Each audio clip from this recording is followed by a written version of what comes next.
Well, it's finally happened, lads and lasses. Gareth Southgate is gone from England. He will no longer be the England manager as he has stepped down after Euro 2024's absolutely abysmal performance, an abysmal display. He will not be the England manager going into the 2026 World Cup out in the States. And now as us Newcastle United fans realised, Eddie Howe is the number one choice to be given the England job. But it's up to Eddie Howe if he wants to take that England job or not.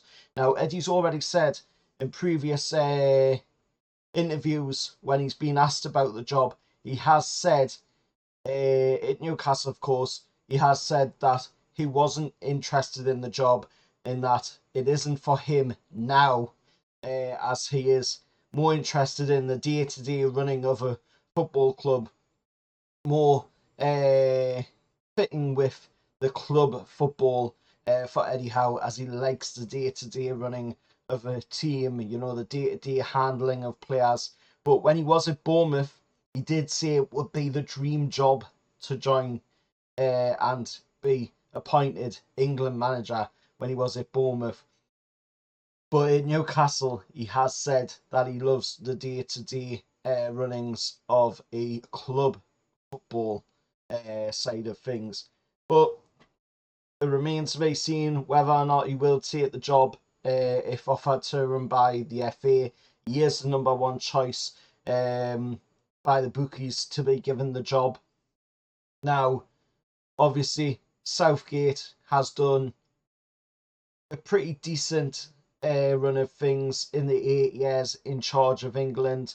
When you look at, where he's gotten England two semi-finals, two finals, even if he has lost out, which of course, you should be really winning these tournaments when you've got the talent that England has at disposal. I mean, the likes of Jude Bellingham, Anthony Gordon in there. We've got Kieran Trippier, Harry Kane.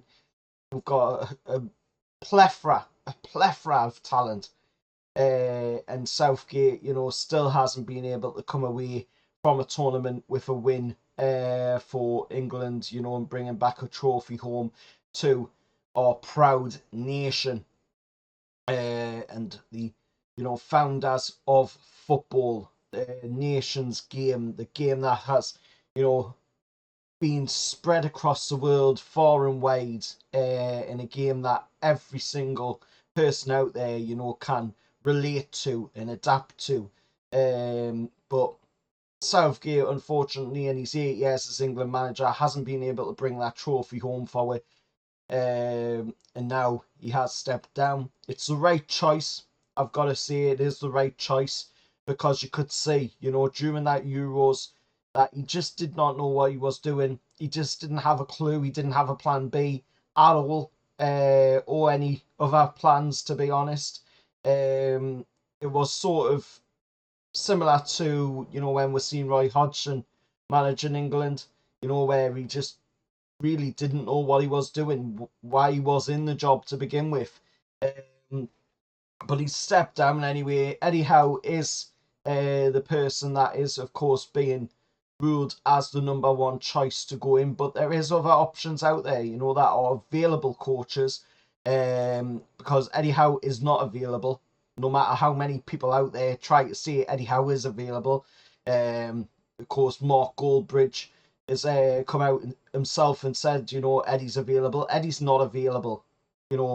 Eddie's in a job. He's Newcastle United manager. He's happy here. But at the end of the day, if Eddie does want to do the England job, he does want to take the England job, then he goes with, our blessings at the end of the day, because he's done a fantastic job here, but he's still got more to do here as well. But Eddie Howe by no means is available. It's entirely up to him though, however, if he wants to go or not. But there's plenty of other managers out there that are available, the likes of Graham Potter. There's Jurgen Klopp as well. Though, to be honest, I would not want a foreign manager managing the nation. I would rather have an English manager manage the national side. It's more fitting that it's an Englishman in the role taking the country to a tournament rather than a foreigner taking the country to a tournament. That's just my personal feelings. You know, I would rather an Englishman leading our nation into a tournament than having somebody like Jurgen Klopp or Pochettino leading the nation into a tournament. But there's plenty of English options out there that we could go for. You know, Graham Potter would be a good shout. Once you look past Eddie Howe, obviously Eddie Howe would be the preferred choice, but he's our manager. Um, and that's not to say that if Eddie did go, that we'd take a step backwards. I'm sure PIF, you know, and the owners have looked at possible candidates to come in and replace Eddie Howe if something like this was to come up. You know, they will have candidates lined up in case this situation arises, like it has. You know, where there is that slight possibility that Eddie Howe might take the job. But let us know your thoughts anyway down in the comments below. Gareth Southgate no longer the England manager after 8 years in charge, 102 games as England manager. Of course, getting where a semi-final and 2 finals in that time. Obviously not winning the trophies and bringing them home. But let us know your thoughts down in the comments below. Any, you know, fellow England fans watching this video, let us know who would you take as the next England manager. Out of the people that I've named, or out of other ones that, you know, I haven't named. Who would be your choice to take the nation forward? A good shout would maybe be towards Lee Carsley, who's already in the England international scene with the under-21s, of course, and he took the under-21s to a fantastic win in the under-21 Euros, with Anthony Gordon, of course, being the star of the show in that tournament. So maybe Lee Carsley would be a good shout as well to throw in there. Let us know your thoughts anyway down in the comments below. Till next time, remember, like, share, subscribe to the channel, and I'll see you in the next one. Oh well, lads.